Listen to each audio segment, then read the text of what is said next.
वहां ये आए, यहां आकर के उन्होंने कितने कष्ट झेले हमारे लिए। परमात्मा के उस इतिहास को 600 वर्ष पहले परमेश्वर कबीर जी यहाँ आए थे, ये ज्ञान सुनाया करते थे, तो दास आज उसी परमपिता का दिया हुआ एज इट इज आप तक पहुंचा रहा हूं। अपनी तरफ से इसमें कोई मिलावट नहीं कर सकता, क्योंकि जीव का जो ज्ञान होगा वो घटिया होगा, परमात्मा का ज्ञान वो सत्य होगा। तो वो सत्य ज्ञान आप तक पहुंचा रहा हूं, ये सत्संग कर रहा हूं। परमात्मा ने सत्संग किया था या उन महापुरुषों ने जो भगवान से मिले थे, लेकिन उनको रिजेक्ट कर दिया हमने, क्योंकि हम बालक थे, हम अशिक्षित थे, अनजान थे। आज परमात्मा ने आपको अक्षर ज्ञान कराया। ये अक्षर ज्ञान आपके लिए विष है। बेशक आप कितने विद्वान पाक गए हो, डॉक्टर, इंजीनियर, जज, वकील बन गए हो, भगवान की भक्ति नहीं है तो खाक है ये। एक रोजी रोटी तो कहीं चला ले इंसान, कल मृत्यु होगी, गधा अपने कुत्ता बन के खाज लग गए, और क्या खाओगे फिर?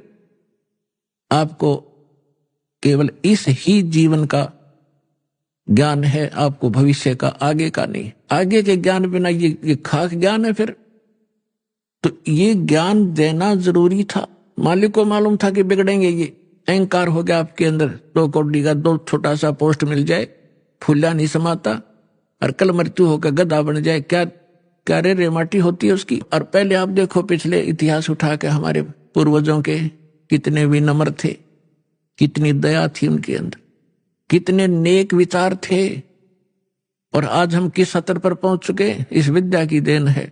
लेकिन मालिक को मालूम था कि मेरा ज्ञान ऐसा है, इनको फिर सेट कर देगा, लेकिन शिक्षा प्राप्त हुए बिना ये मुझे समझ नहीं सकते, इनका कभी कल्याण नहीं हो सकता। इसलिए आपको ये अक्षर ज्ञानदाता ने अनिवार्य समझा, तभी आपसे काटने नहीं दिया, निस आग को आपके निकट नहीं आने दिया। 4 युग चले गए। अब इसका हम फायदा उठाएंगे। अब हम बकवादों में चल पड़े, टीवी देखते हैं, बेहुदे ढंग के कपड़े पहनते बहन बेटियां भी, और इसको बड़ा विकास मानते हो, अच्छे घरों की लड़कियां हैं, ये खाक है। ऐसे कार्टून बनकर निकलती हैं घर से, लड़के भी लड़कियां भी। तो इस विद्या की देन है ये। अब इस ज्ञान से हमें पता चलेगा, लज्जा आया करेगी हमें ऐसे ऐसे बकवाद करने में, और हम भगवान भजेंगे और अपना कल्याण करवाएंगे। सतगुरु आए दया करी, ऐसे दीन दयाले, बंदी छोड़ व्रतास कहा, जठरगनी प्रतपाल।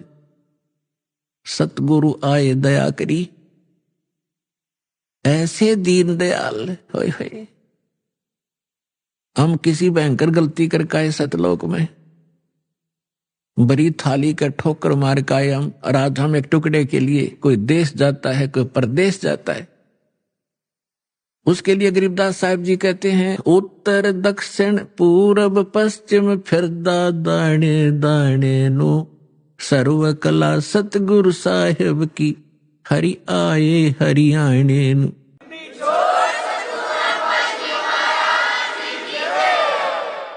अपने आत्मा जो गुरु बचन पर डट गए, कट गए फंद 84 के, भाई जो गुरु बचन पे डट गए, कट गए फंद 84 के। भाई जो गुरु बचन पे डट गए, कट गए फंद 84 के। कट गए फंद 84 के, कट गए फंद 84 के। भाई जो गुरु बचन पे डट गए, कट गए फंद 84 के।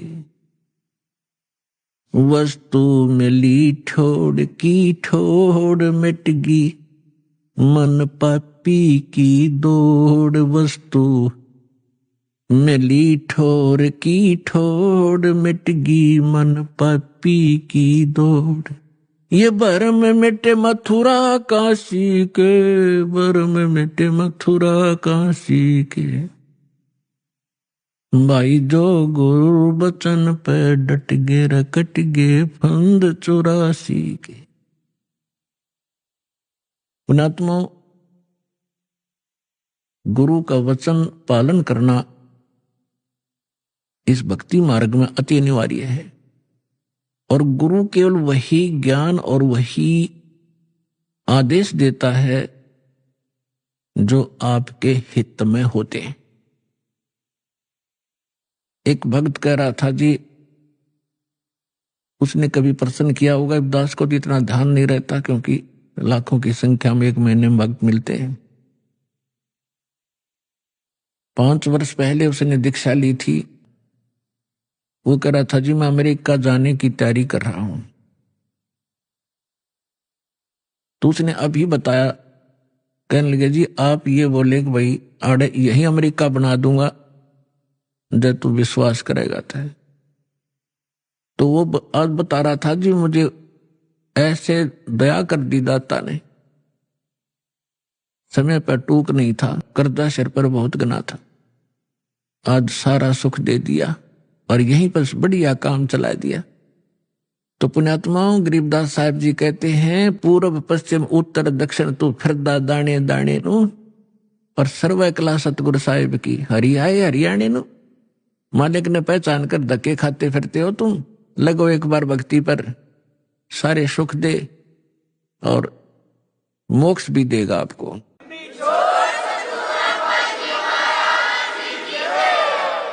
पुण्यात्माओं, सबसे पहले हमने अपने लाल की परख करनी होगी कि जिस लाल को हम लिए फिरते हैं ये वास्तव में लाल है भी कि नहीं। तो उस परखने के लिए हमारे पास कुछ पैमाना होना चाहिए। तो पैमाना कौन सा होगा? सदग्रंथ प्लस में उन महापुरुषों का आंखों देखा एफिडेविट कि परमात्मा जिनको मिले। तो आज आपको एक झलक परमात्मा की सुनाएंगे।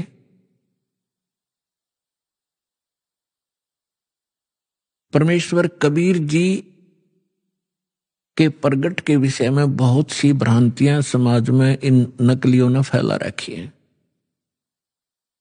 क्या फैला रखी है कि कबीर साहब किसी विधवा ब्राह्मणी के कोख से जन्म हुआ था, वो शर्म के मारे बाहर डाल आई। ये बकवाद है और उन दुष्ट लोगों की बनाई हुई कहानियां हैं जो भगवान से हमें दूर रखना चाहते थे, लेकिन वास्तविकता इसके बिल्कुल विपरीत है। परमात्मा स्वयं कहते हैं अवधू अवगत से चला आए, मेरा कोई भेद मर्म ना पाया,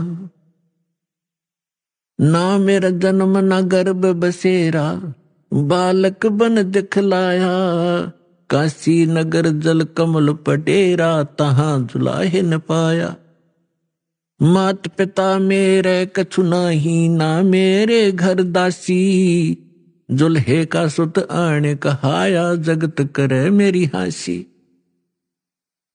स्वयं परमात्मा ने आके बताया कि मेरे कोई मात पिता नहीं थे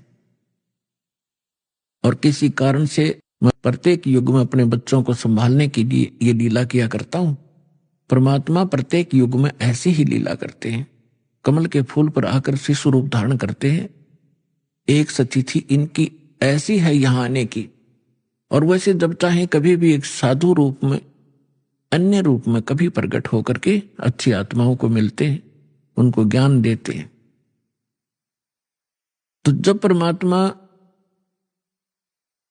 कलयुग में आए सन 1398 संवत 1455 ज्येष्ठ सुधी पूर्णमासी को ब्रह्म मुहूर्त में, ब्रह्म मुहूर्त होता है सूर्य उदय होने से 1.5 घंटा पूर्व,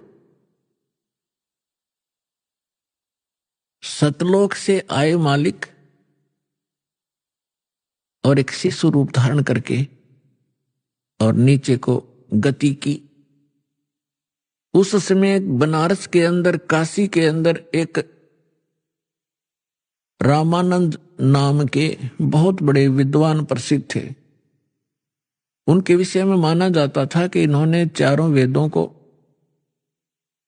18 पुराणों को, श्रीमद् भगवत गीता को ठीक ढंग से जाना है, जिस कारण से वो प्रचार किया करते थे और उन्होंने 1400 ऋषि शेष बना रखे थे, जो उनके द्वारा बताए गए ज्ञान को आगे जनता में प्रचार किया करते थे।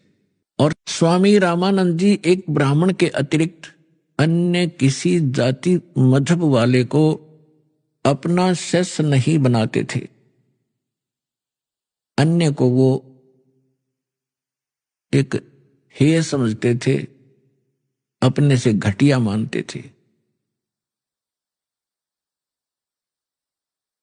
अब उन्होंने 1400 ऋषि पंडित शिष्य बना रखे थे। उनमें से एक अष्टानंद नाम के ऋषि थे, और वो प्रतिदिन एक लहर तारा नामक तालाब था, आज भी है, लेकिन अब तो वो सिर्फ एक यादगार रूप में ही रहा है। और लहर तारा तालाब उसका नाम कैसे पड़ा? गंगा दरिया का जल वर्षा के दिनों में जब फुल स्विम पर चलती है तो गऊ घाटों के ऊपर से वो ओवरफ्लो होकर लहरों के द्वारा उछल उछल कर एक बहुत बड़ी झील में समा जाता था, भर जाता था। उसको लहर तारा नामक तालाब कहने लगे।